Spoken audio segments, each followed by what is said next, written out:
Thanks for the opportunity to come to talk to you guys. And first, I think I just introduce myself and my colleague and just tell a little bit about where we're coming from. So obviously we're Finnish lawyers, so naturally we're going to talk from that perspective. However, we've worked in a lot of cases where there's a foreign investor looking to invest in a Finnish companies, and our experience is that the Finnish way of doing it and the other way of doing it is not that much different. So let's hope that our presentation is good for both. So anyways, my name is SKURNIK, and I'm an attorney, and I work with small and medium-sized companies, and I help them in their legal matters. Many of my clients are either in IT or gaming industry, and I do a lot of contract and IPR work with them. Some of the companies that were previously mentioned, we've been fortunate enough to work with them as well, and a lot of other companies as well. So I'm a partner in the Helsinki office of Nordia Law, and we are a Nordic law firm. We have offices in every Nordic countries except Iceland. And this is my colleague, Lasse. Yeah, nice to meet you, everyone. So I'm Lasse LIEVONEn, also working with Timo in Nordia Law. And as Timo's told, so we have quite many clients from gaming industry, and hope you get some more valuable information about how these things are done in Finland. But yeah, Timo will start our presentation. Yeah.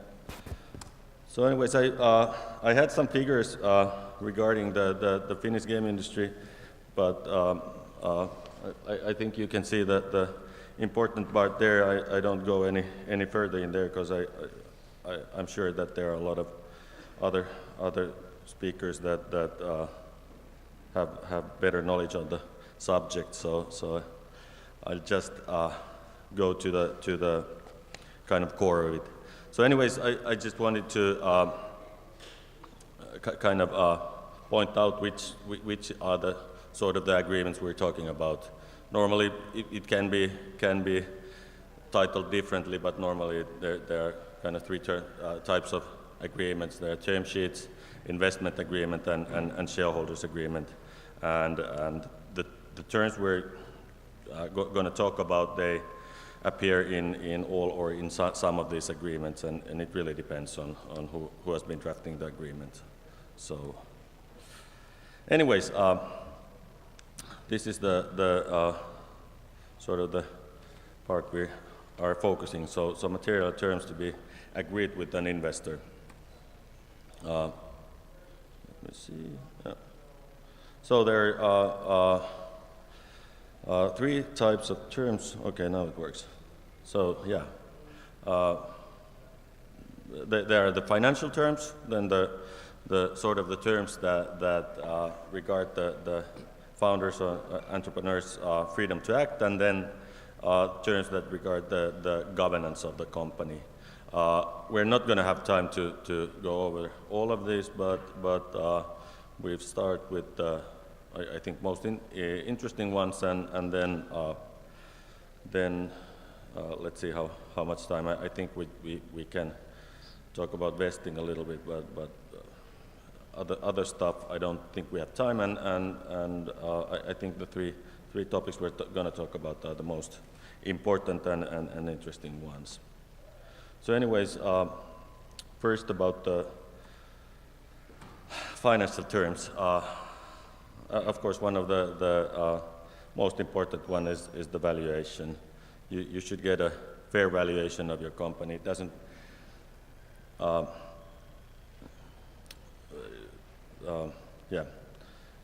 it helps if you have some idea of your company's worth, and but you know, in every case, especially if you're a early startup company, it's really difficult to get a firm valuation, and then you should just figure out how much money you need and what are the sort of the percentages you are willing to give up.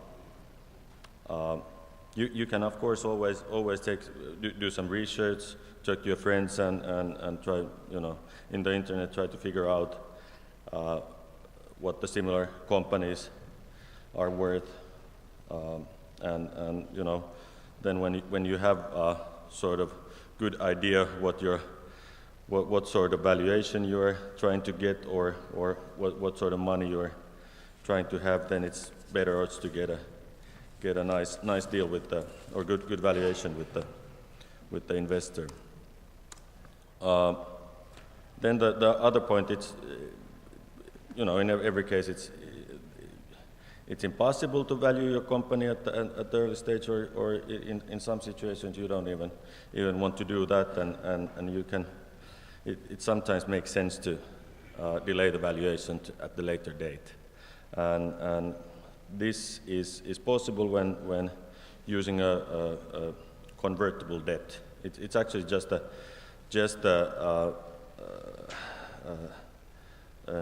way of investor giving you the money as a loan at first, and then at the later stage, it's normally like in the next funding round, the valuation will be determined, and this is something that really might enable a small startup company to get a good valuation if it becomes successful at the later stage. But there are really risks, and really implication may be really harsh if you don't achieve the goals that you have promised to the investor, for example. And yeah, then the last topic about the valuation is the option pools. This is something you should keep in mind when talking to the investors and figuring out valuation.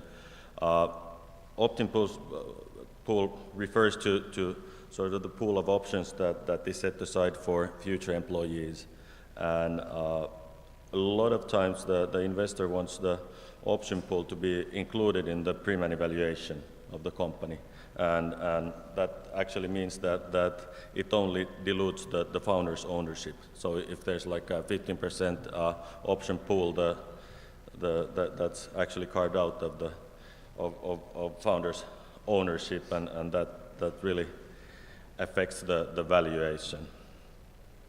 So to sum up with the valuation, is it really depends on the sort of the power balance between the investor and the company on what sort of valuation you're going to get, and it's good to understand that it's actually an evolving process. So at the starting stage of the company, you might really just need money and you don't have much to show, but at the later stage, you might have a successful company, and then when the investor wants to invest more, then you have all the aces in your hand, and that's a better situation there. Anyways, that's about the valuation. I'll let Lasse talk about. Yeah, I will have a few words about the preferred shares, and as you might know, so the preferred shares are the shares which are given to the investor during the investment process, and they have sort of more rights comparing to the common shares which are given to the entrepreneur or founder of the company. And what are the key factors that you should consider about these preferred shares, how they are affecting your financial position as an entrepreneur, and how they are affecting also the investor's position? So I will talk about three different sort of important factors you should be aware of, and I will start talking about the liquidation preference. So what does the liquidation preference means? It's a clause used in investment agreements which basically defines how the exit money will be divided between the investor and the founders of the company, so between the preferred shares and the common shares. And from my experience, I could say that the most neutral and sort of favorable for the founder's point of view is a liquidation preference, which first gives the investor his invested money back multiplied with 1, and then the rest of the money will be divided between the common shares. And of course the investor will have an opportunity to convert his preferred shares into common shares as well. So in the end the investor has an alternative to decide whether he wants to use his liquidation preference multiplied with 1 or whether he wants to convert his shares. And of course there's many different kind of liquidation preferences. For example, the investor might require that he will have his invested money back multiplied with 2 or 3 or even 4. But I would say that if you have a promising company, you have a lot of sort of interest around different investors, so be careful with this kind of liquidation preferences. I'm sure that there are investors who might give you a more fair deal. Yeah, and then a few words about the anti-dilution clause.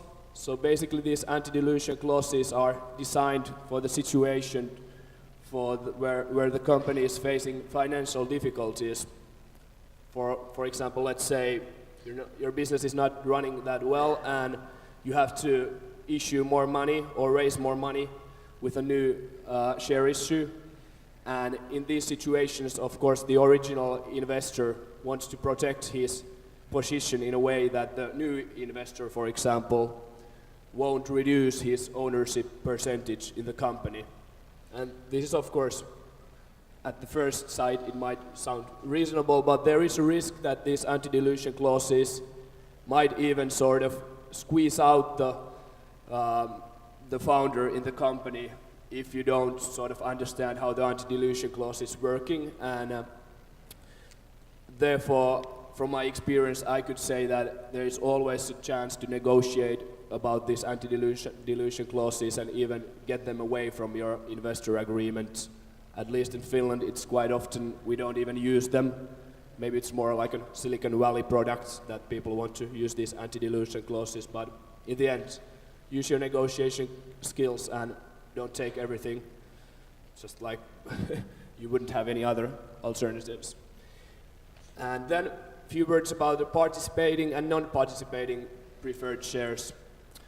So I don't have time here to really go deep into the facts how these different shares are differing between each other, but to put it really simple, I would say that the participating shares usually give the investor better money if there will be an exit situation, and especially a successful exit situation. But therefore, if you have a chance, try to get a situation where the investor will have non-participating preferred shares. But in the end, there's of course many situations where you have to make trade-offs with the investor. So maybe this is one point where you can use your trade-offs in negotiations. For example, if the investor is requiring that he wants to have his anti-dilution clause, so at least you can require that, or all right, you will get your anti-dilution clause, but the shares will be non-participating, for example, or you have to make your own sort of decision what will be preferable. And in the end, so if I would just like one conclusion, what is the thing what you have to do? So take a piece of paper, make some calculations about different scenarios, what could happen in future. If you make a really successful exit, what will happen? What will happen if it will be like okay exit, but not that perfect what you have been imagined? And especially the situations where the company is facing difficulties, what will happen in those situations? What will be your position? What will be your position in those situations?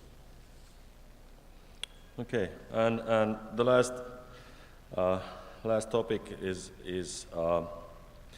vesting that I wanna talk about. I think we just have time for that. Vesting means it's actually it depends on the situation, but at least a lot of my clients it's and for me as well, it seems kind of strange to think about the situation that you have actually formed a company, you own all the shares, you give some of them away, and then all of a sudden you have a vesting schedule that if you leave tomorrow you don't get to keep any of your shares, and that really might seem strange to a lot of founders. What I usually tell them, if you're a sole founder, if you're just one guy company, then really it doesn't really make sense for you to agree on a vesting schedule. Maybe just to back up a little, maybe it's better to tell just briefly what I'm talking about when I'm talking about vesting. It just means that you get the vesting means the sort of the how you get the full ownership of your shares, and we talk about like a 4-year vesting schedule. It means that quarterly, every quarter of the year you get a part of the ownership for the shares, and after 4 years you have the full ownership of the shares. Then if you live in the middle of vesting schedule, you get to keep the shares that have already been vested. Anyways, now hopefully everybody understands the vesting term used, and then I can talk about the problems. Anyways, if you have, as I said, if you're a sole founder, then it really doesn't make sense. But if you have partners and in that case, I would actually recommend it. Oftentimes the situation is when you start the company with your friends, you sort of fool around and get some sort of maybe a product or little bit traction or technology, whatever. But then when the investor comes in, everything becomes sort of more professional, and it could be that it doesn't really suit your friend, and if you don't have any vesting schedule, it could be that he owns 40% of the company, leaves the company day 2 after investment, and then when you have a successful exit, he gets the share. He gets a lot of money for work that he hasn't done. So it's actually good, and it's good to have sort of a good incentive to work for the company and make it successful. Reasonable vesting schedule or cliff, it really depends on many things. What would be reasonable, what not. It depends on the business.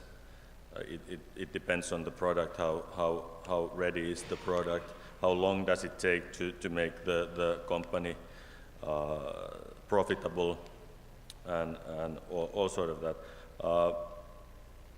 In Finland, a lot of times we don't even use vesting schedule, but if we use it, I'd say 3 to 4 years vesting schedule is reasonable. It should be. Most of the founders should be able to commit into that sort of time, and then a lot of times it really makes sense to have a 1-year cliff. That means that during the first year of the after the investment, none of the shares, there will be no vesting for the shares, and that actually I think it's normally, it takes sort of 1 year to make it successful or make it profitable to the company. So you know, everybody, and it could be that the company doesn't really have money to pay you even salaries or anything. So, and then maybe the last thing I just want to point out is I call it founder protection. A lot of the terms in these investment agreements, they are like investment protection. It protects the investor because it's investor oftentimes or all the time should be the minority owner in the company. But anyways, you know, if all the sort of the terms, the evil terms that they might use and get in it, you know, there's actual need for founder protection. I think especially in the situation where, or in the companies where the profit of the company is not actually based on individual talent of the founder, but it's based on some invention or technology that the company owns, then there is actual need to make sure that the investor cannot just throw the founder out, and if they you know, of course there are some cases where there are really kind of strong reasons, but without that without such a strong cause, you know, it shouldn't be possible. And what I really would like you to take from our presentation is a little bit knowledge of the kind of the important terms that they are in these agreements, and hopefully I hope we brought a little bit understanding on the sort of the questions there are. So thank you, and any questions? Thank you. Thank you. We're running a bit out of time, so I'm going to ask one question, and then if anyone wants to get in touch with you, they can do it outside the hall. Attorneys are expensive, right? Sometimes, yeah. Okay, I take it as a yes. When you close a deal, of course, the oh, sorry. The bigger the investment is, I guess, the bigger the invoice will be. But what is an acceptable percentage on the funding? And two, is the company paying that, or is the investor paying that? Well, I'll answer to the latter question first because it's easier. It's normally the company that pays. That's actually, it's oftentimes in the agreements it's capped. So it states that you know, I'd say it doesn't really matter of the price that's being invested. In my view, this is probably a question that differs, you know, in different countries, different costs. In Finland, I'd say our costs are fairly reasonable, and a cost for, you know, helping in the investment round, I'd say 20,000, 40,000 in that range. I think that is reasonable, and it should be capped in the investment agreement. Normally, of course, there's for example, when we help our client, then normally we help our client, and then the investor has their own law firm helping them, and of course the investors aren't really keen on spending a lot of the company's money on the legal matters, but it's not their money, so they are more willing to pay than the company. So you should have in the agreement, you should have a clause that says that the cost is capped to, let's say, maximum of 20,000 or 40,000. Cool. Thank you very much. Thank you. Give it a hand.